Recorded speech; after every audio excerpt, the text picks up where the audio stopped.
সকলকে জয় যিশু এবং মহান ঈশ্বরকে ধন্যবাদ দিই যে আমাকে বাঁচিয়ে রেখেছে আর একটিবার তার প্রশংসা গৌরব করতে সাহায্য করেছে। তাই মহান ঈশ্বরকে ধন্যবাদ দিই। আজকের বাইবেল থেকে পড়ব গীতসংহিতা 19 অধ্যায় 7 থেকে 10 পদ। গীতসংহিতা 19 অধ্যায় 7 থেকে 10 পদ বলছে, সদাপ্রভুর ব্যবস্থা সিদ্ধ, প্রাণের স্বাস্থ্যজনক। সদাপ্রভুর সাক্ষ্য বিশ্বসনীয়, অল্প বুদ্ধির জ্ঞান দেয়। সদাপ্রভুর বিধি সকল যথার্থ চিত্তের আনন্দজনক। সদাপ্রভুর আজ্ঞা নির্মল, চক্ষুর দীপ্তিজনক। সদাপ্রভুর ভয় সূচি, চিরস্থায়ী। সদাপ্রভুর শাসন সকল সত্য সর্বাঙ্গে ন্যায্য। তাহা স্বর্ণ ও প্রচুর কাঞ্চন অপেক্ষা বাঞ্ছনীয়। মধু ও মৌচাকের রস হইতেও সুস্বাদু। আমেন। সত্যি সত্যি জীবন্ত ঈশ্বরের বাক্য আমরা শুনলাম যে ঈশ্বরের নিয়ম যে পালন করে, ঈশ্বরের নিয়ম যে পালন করে বলছে প্রাণের স্বাস্থ্যজনক। সে সর্বসময় ভালো থাকবে, সুখে থাকবে, আনন্দে থাকবে। সমস্যা দুঃখ আসবে, কিন্তু তার শান্তি আনন্দ ভঙ্গ করতে পারবে না যদি কেউ ঈশ্বরের নিয়ম পালন করে। আজকের আমরা দেখি যে আমরা রাস্তা দিয়ে চলি, আমাদের সব কিছুর একটা নিয়ম আছে। সব কিছু জন্ম থেকে মৃত্যু অবধি নিয়ম। আমরা দেখি রাস্তা থেকে যখন আমরা চলি, আমাদের রাস্তা চলারও একটা নিয়ম আছে। আমরা যদি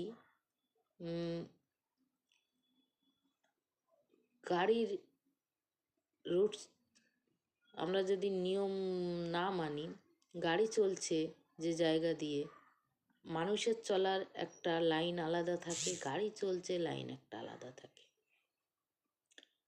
গাড়ির রুট আর মানুষের চলার রুটটা আলাদা।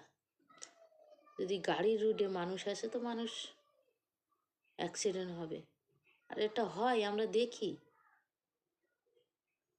গাড়ির রুটে মানুষ আসলে অ্যাক্সিডেন্ট হবে। মানুষের একটা চলার নিয়ম আলাদা আছে। এই নিয়ম আছে যে তারা সাইড দিয়ে চলবে। আমরা সেই সাইড ছেড়ে যদি গাড়ির রাস্তায় এসে যায়, তাহলে তো আমাদের অ্যাক্সিডেন্ট হবে। সত্যি আজকের প্রধানমন্ত্রী একটা নিয়ম বার করেছে যে সবাইকে তাদের পরিচয়পত্র কোথা থেকে এসেছে, 2002 সাল থেকে ভোটার লিস্টের নাম আছে কিনা, যে নিয়ম বার করেছে। তাহলে সেই নিয়মের মধ্যে আমাদের চলতে হবে। আমরা যদি সেই নিয়ম যদি না মানি, তাহলে কি আমরা দেশে বাস করতে পারবো? আমাদের নিয়ম ফলো করতে হবে।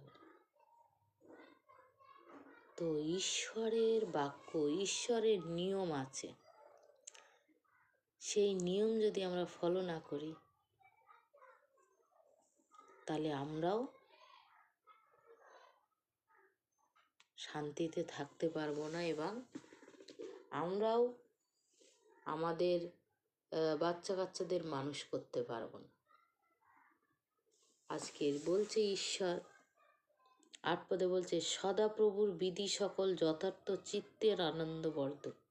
সত্যি সদাপ্রভু যে বিধি, যে নিয়ম আমাদের দিয়েছে, সত্যি আমরা যদি পালন করি, আমাদের মনে সবসময় আনন্দ থাকবে। 9 পদ বলছে, সদাপ্রভুর ভয় সূচি চিরস্থায়ী। সদাপ্রভুর শাসন সত্য শাসন সকল সত্য সর্বাঙ্গের ন্যায্য। সত্যি আমরা যদি সদাপ্রভু ঈশ্বরকে ভয় করি, ঈশ্বর বলছে চুরি করো না, ঈশ্বর বলছে ব্যভিচার করো না, ঈশ্বর বলছে তুমি মা বাবাকে ভালোবাসো, যদি তারপর বলছে তুমি তোমার প্রতিবেশীকে ভালোবাসো, মিথ্যা কথা বলো না, আমরা যদি এগুলো পালন করি, আমরা সর্বসময় আমাদের শান্তি থাকবে, আর সেই সত্যটাকে আমরা ধরে রাখতে পারব। 10 পদ বলছে, তাহার স্বর্ণ প্রচুর কাঞ্চন অপেক্ষা বাঞ্ছনীয়, মধু ও মৌচাকের রস হইতেও সুস্বাদু। বলছে আমরা যদি সত্যি ঈশ্বরের বাক্য ধ্যান করি, ঈশ্বরের বাক্য আমরা বলছে মধুর চেয়েও মিষ্ট, আর সোনায় হীরা মুক্ত কাঞ্চন চেয়েও দামি।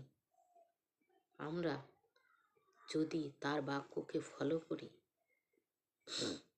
তার নিয়ম পালন করি, আমাদের জীবনে দুঃখ যন্ত্রণা বলে আসবে। দুঃখ যন্ত্রণা থাকবেই না যে থাকবে না।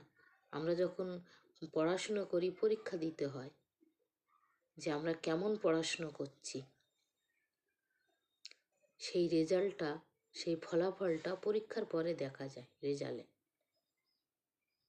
যে আমরা কত ভালো পড়াশুনো করেছি। তো আমরা যখন ঈশ্বরে থাকবো, তো আমাদের জীবনে সমস্যা যন্ত্রণা আসবে, কিন্তু সেটা আমাদেরকে চিরস্থায়ী রাখতে পারবে না, চিরস্থায়ী থাকবে না। আমরা যদি ঈশ্বরের নিয়ম ফলো করি, আমরা যদি ঈশ্বরের বাধ্য থাকি, বলছে কি সদাপ্রভুর সাক্ষ্য বিশ্বসনীয়, অল্প বুদ্ধির জ্ঞানদায়ক। 7 পদের লাস্টের পদ, সদাপ্রভুর সাক্ষ্য বিশ্বসনীয়, অল্প বুদ্ধির জ্ঞানদায়ক। ঈশ্বর যা বলেন, যা বলেছেন বাক্যে, সত্যি তা কিঞ্চিত অসত্য নেই তার মধ্যে, কোনো মিথ্যা নেই তার মধ্যে। আর আমরা সেটা যদি পালন করি, সেটা যদি আমরা ধ্যান করি, বলছে অল্প বুদ্ধির জ্ঞান দেয়। যাদের বুদ্ধি নেই, যারা জানে না কিভাবে চলতে হবে, কিভাবে উঠতে হবে, কিভাবে বসতে হবে, কিভাবে বলতে হবে, আমাদের ঈশ্বর এই বাক্য দ্বারা আমরা যদি এই বাক্যকে ধ্যান করি, পড়ি প্রতিনিয়ত, তাহলে আমাদের সর্বসময় জ্ঞান বুদ্ধি যোগাবেন। কোথায় কিভাবে চলতে হবে, কোথায় কি বলতে হবে, কোথায় কি করতে হবে, সর্বসময়। আজকে আমরা ফলো করি না, আমরা বাক্য পড়ি না, এই জন্যে আমাদের জীবনে যত সব কষ্ট যন্ত্রণা দুঃখ সব কিছু। আজকে প্রভুতে ভাই বোন যারা শুনছেন, সবাই যেন আমরা ঈশ্বরের বাক্যকে ধ্যান করি, ঈশ্বরের বাক্য মেনে চলি, ঈশ্বরের নিয়ম ফলো করি। ঈশ্বর যেটা বলেছেন 10টা আজ্ঞা যেন আমরা ফলো করি। সেই 10টা আজ্ঞা যখন ফলো করব, আজকের আমরা অবাধ্য বলে আমরা মানুষের কাছে আমরা সম্মান পাচ্ছি না, ভালোবাসা পাচ্ছি না, অবাধ্য বলে। তা আমরা যেন বাধ্য থাকি এবং তার নিয়মকে ফলো করি। ভালো লাগলে লাইক কমেন্ট শেয়ার করবেন। আমি আর একটা ভিডিও বানাতে উৎসাহিত হব। ধন্যবাদ সকলকে।